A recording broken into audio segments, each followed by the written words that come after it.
In our last toolbox, we investigated age structure pyramids and human population growth.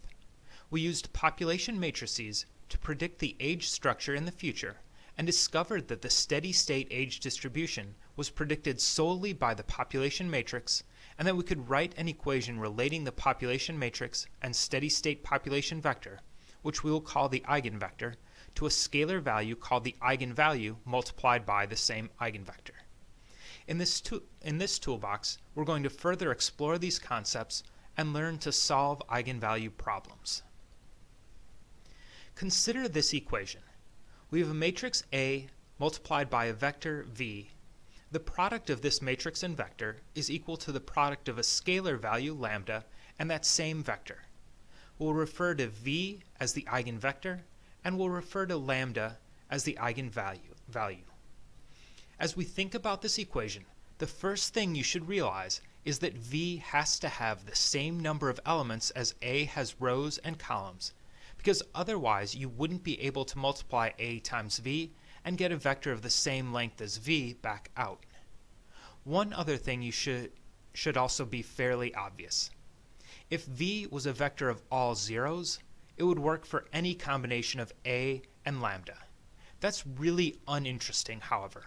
So we define the eigenvector as the non-zero vector that changes at most by a scalar factor when the linear transformation in A is applied to it.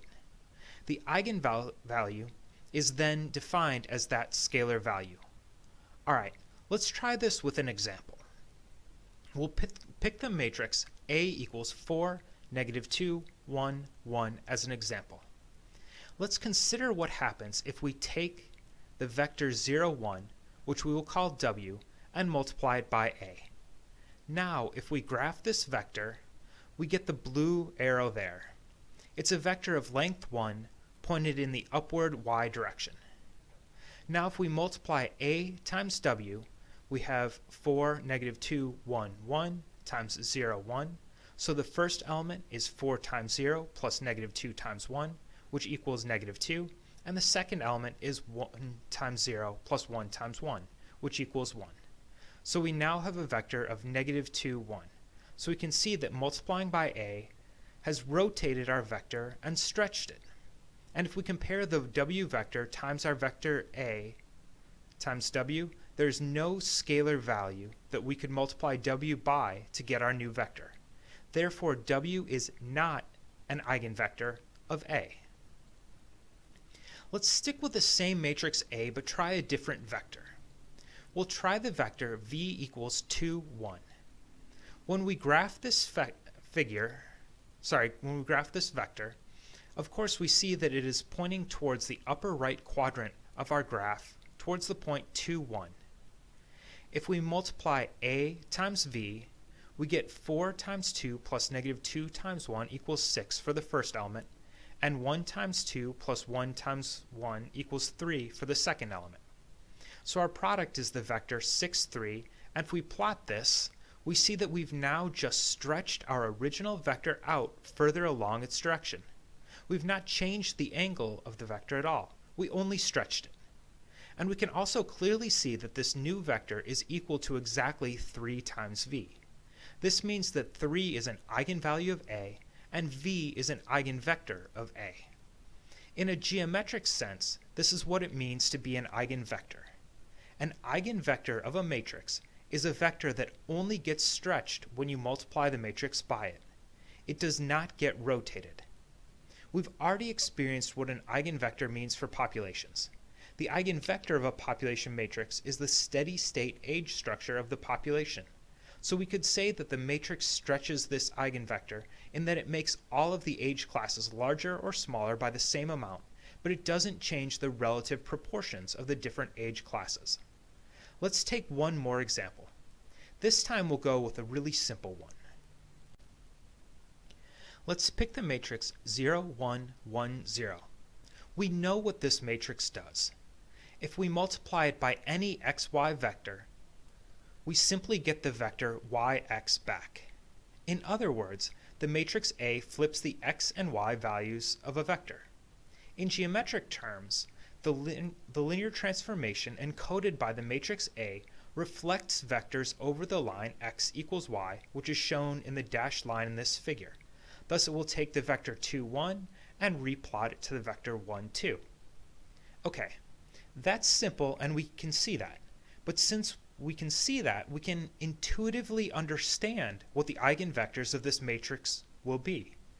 Since this linear transformation reflects things over the dashed line, we know some vectors that will at most be stretched by this linear transformation. For instance, any vector that lies along the xy line will not be changed by this transformation. If we try the vector 1, 1, for instance, and apply matrix A to it, we get 1, 1 back out as a result. We can therefore write that A times the vector 1, 1 equals 1 times the vector 1, 1, which means that the vector 1, 1 is an eigenvector of A and 1 is an eigenvalue of A. Note that since A simply flips vectors over the dashed line 1, 1, it is not the only eigenvector of A. In fact, any multiple of 1, 1 is also an eigenvector of A. For instance, 2, 2 or 3, 3. This is a general property of eigenvectors, and we actually already encountered it when we were studying human populations in the last lecture.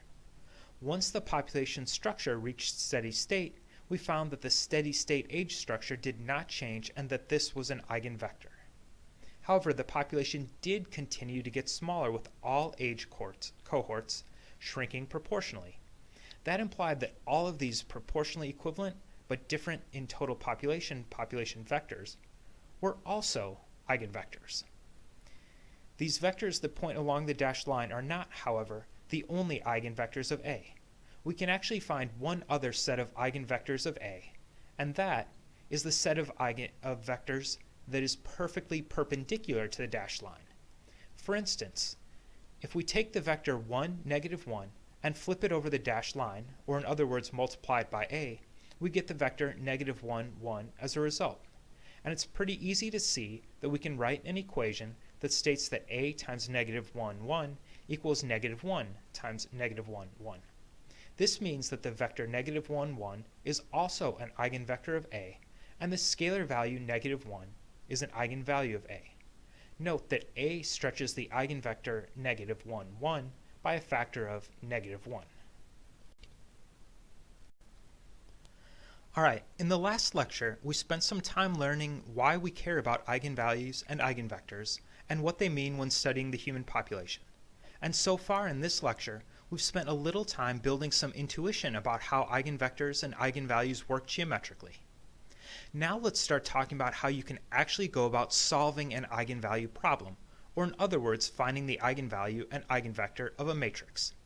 First, let's remember that we can write that the identity matrix times the vector v is simply equal to the vector v. That's the definition of the identity matrix.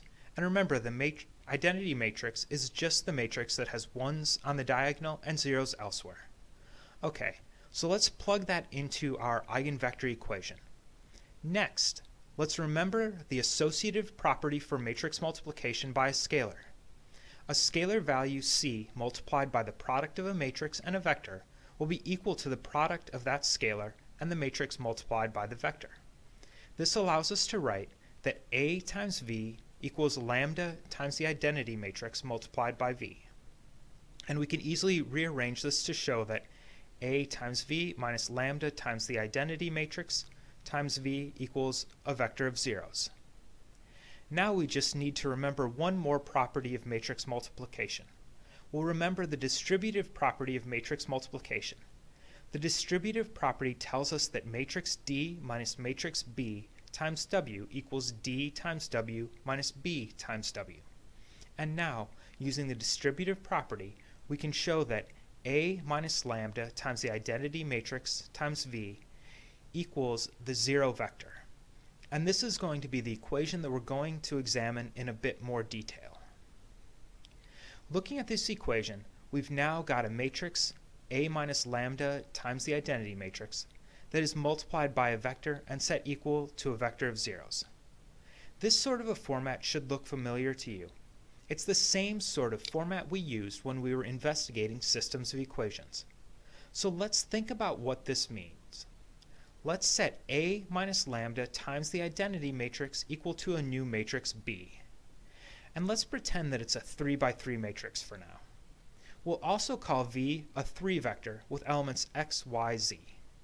In that case, our equation can be written as B times V equals a vector of zeros. And of course, this is simply encoding the system of equations that states that B11x plus B12y plus B13z equals 0, and B21x plus B22y plus B23z equals 0, and B31x plus B32y plus B33 equals times z equals 0. Okay, let's think about what we've learned about these eigenvalue and eigenvector solutions, and also what we've learned about systems of equations.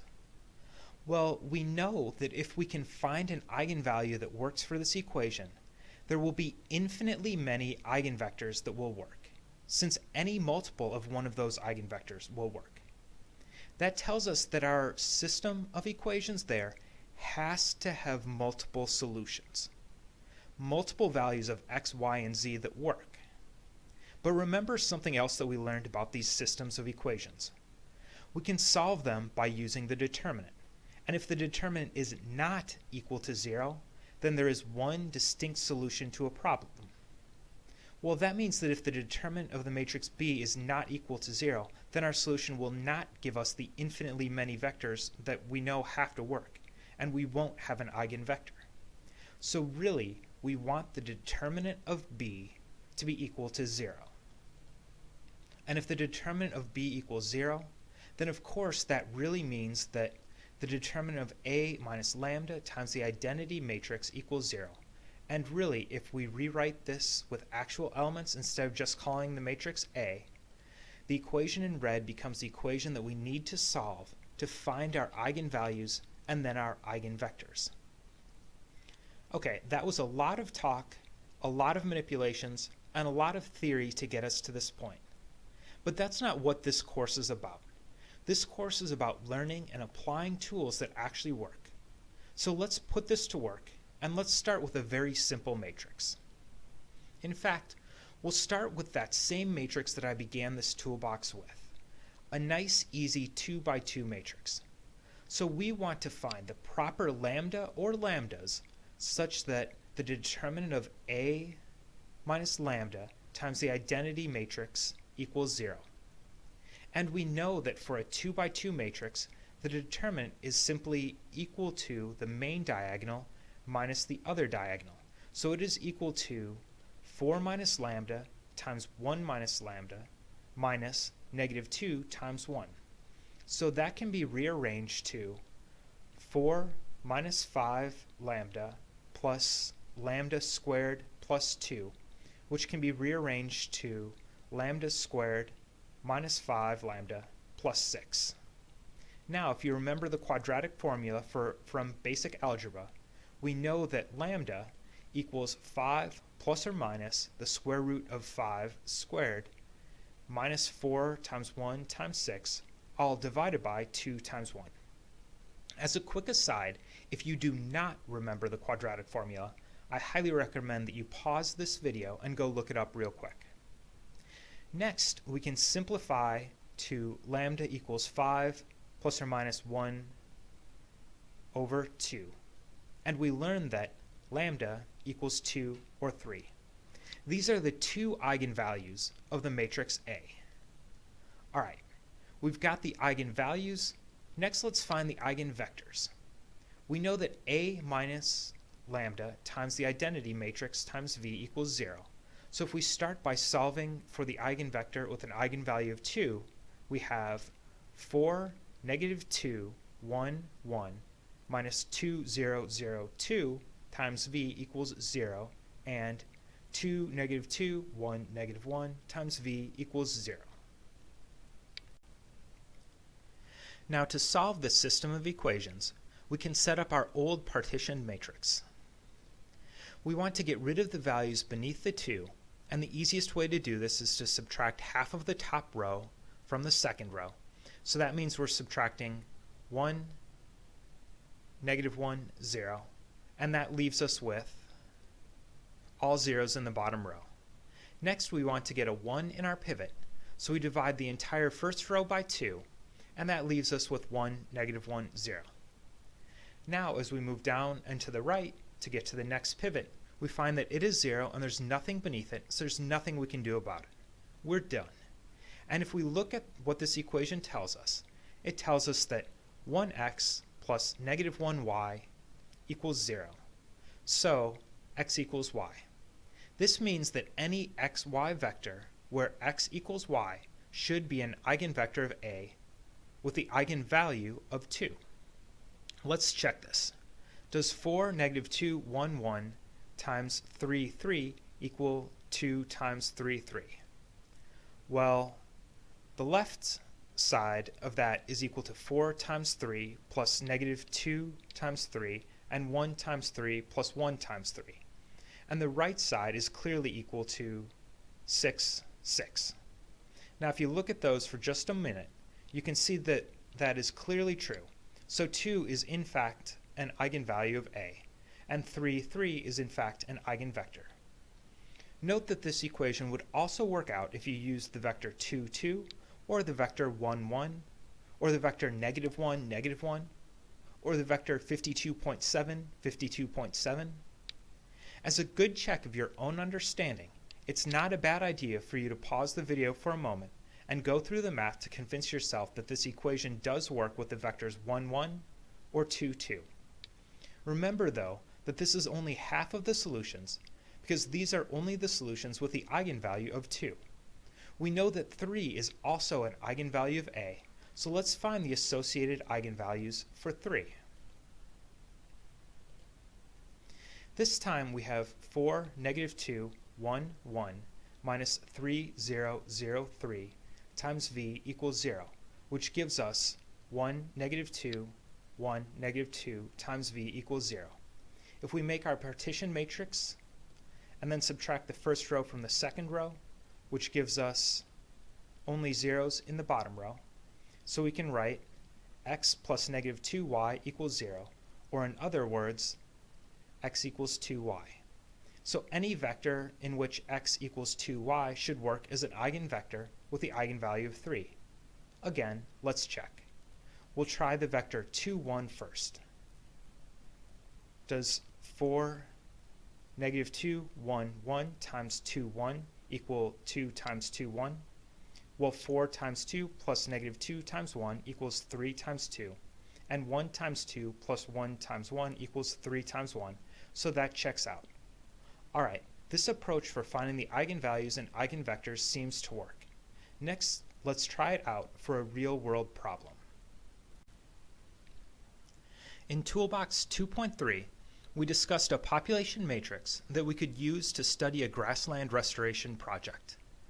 The population vector, P, kept track of how many seedlings, vegetative adults, and generative adults there were in the population each year, while the population matrix, G, allowed us to quantify the next year population age structure from this year's population age structure.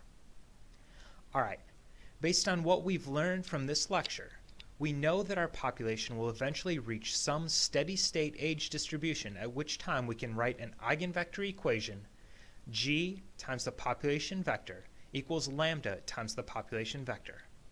And we also know that we can solve that eigenvector problem by computing the determinant of G minus lambda times the identity matrix. So let's go ahead and do that. Our goal is to calculate the determinant of G minus lambda times the identity matrix. G minus lambda times the identity matrix will be equal to 0 minus lambda, 0, 500, 600, 0.4 minus lambda, 0.4, 0.4, 0.4 minus lambda.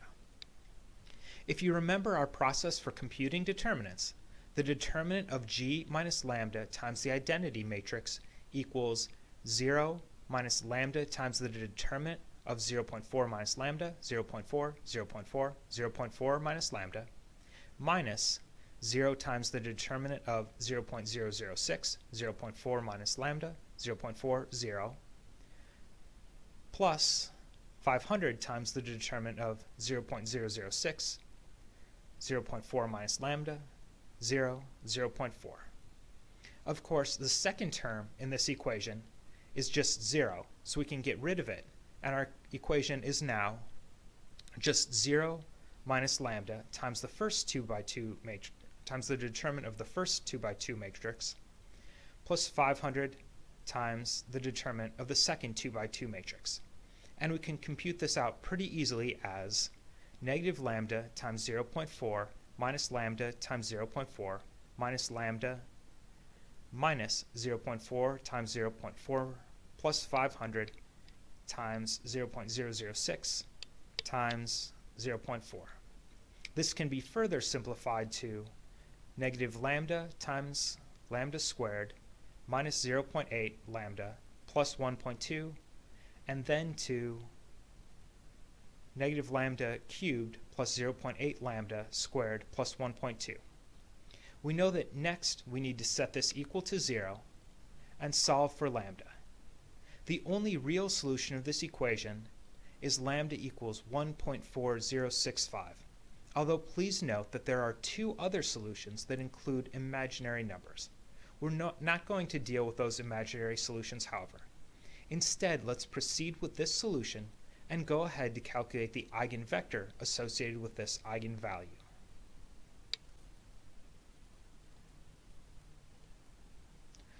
Alright, to find the eigenvector, we need to substitute in for lambda and solve the equation g minus lambda times the identity matrix times the p-vector equals the 0 vector. So if we substitute in, we've got this equation, which simplifies to negative 1.4065, 0, 500, 0.006, negative 1.0065, 0.4, 0, 0.4, negative 1.0065 times p equals the 0 vector. And this is one of our regular systems of equations which we can rewrite into a partition matrix. Now we've got to go through and solve this partition matrix. Our first pivot is the top left element, and we want it to be equal to 1, so we should divide the top row by negative 1.4065. Next we need to get zeros below our pivot, so we need to subtract 0.006 times the first row from the second row. Now we'll move on to our next pivot. We need it to be equal to 1, so we will divide the second row by negative 1.065. We then need to get zeros beneath our pivot, so we subtract 0.4 times the second row from the third row, and that leaves us with all zeros in the bottom row. So we are done. If we now write out these equations, keeping the same SVG notation that we've got above, we can calculate that the number of seedlings equals 355.49 times the number of generative plants, and the number of vegetative plants equals 2.5166 times the number of generative plants. So once our population structure has reached steady state, we should have a little over 2.5 vegetative plants for each generative plant, and a little over 355 seedlings for every generative plant. We also know that once we've reached this steady state population structure, our population growth will be equal to that eigenvalue of 1.4065 per day. Alright, let's check to see if this actually works. We need to check our eigenvector equation, so let's see if g times the p-vector equals lambda times the p-vector. Rather than actually go through all of those equations, I'll just check the first value. 0 times 355.49 plus 0 times 2.5166 plus 500 times 1 equals 500. Is that equal to 1.4065 times 355.49?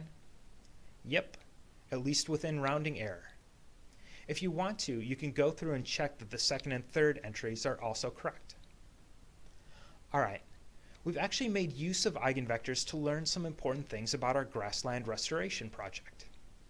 Our eigenvalues tell us that once our population structure reaches steady state, we'll have a growth rate of 1.4 per year, so our population should grow by 40% every year. We've also learned that we'll maintain a steady state population structure with significantly more vegetative plants than generative plants. Specifically, we should expect that within our adult population, there will be 2.5 vegetative individuals for each generative individual. Alright, finally, let's move on to the problem that motivated this entire discussion of eigenvalues and eigenvectors. Let's go back to human population growth. Alright, here's our population matrix. We know that if we solve the eigenvector equation, that A times our population vector equals lambda times our population vector, we can not only find the steady state population growth, but also the steady state age structure. Alright, solving that equation is actually going to be really ugly. And since there will be 20 lambdas in there will actually be up to 20 different eigenvalues that work. That seems like kind of a mess for us to work through, but my computer can do it really easily. My computer actually calculates that there are 20 different eigenvalues that can solve this problem, including some with imaginary components to them. But for reasons I'm not going to go into in detail, the appropriate eigenvalue to choose when investigating steady-state population structures is always the largest real eigenvalue. And in this case, my computer tells me that the largest real eigenvalue is 0.9954, and the associated eigenvector is 0.2292, 0.234, 0.2392, 0.2441, 0.2486, 0.2532, 0.2577, 0.2617, 0.2647, 0.2663, 0.2659, 0.2625, 0.2543, 0.2396, 0.2164, 0.1831, 0.14, 0.0926, 0.0505, 0.0355. Let me go ahead and just plot that eigenvector. This shows us our predicted age structure. Now let me just put up the age structure that we calculated for the year 2500 in the last toolbox. If you compare these two age structures, you'll see that they have the exact same shape. But I was able to find our steady state age structure and predict that in the future we'll have far more adults than children, with much less work by simply calculating the eigenvector. This information also tells us that the US's population will decrease in the future, unless of course more immigrants come into the country. That's it for today's toolbox. Please make sure to complete the quiz before class.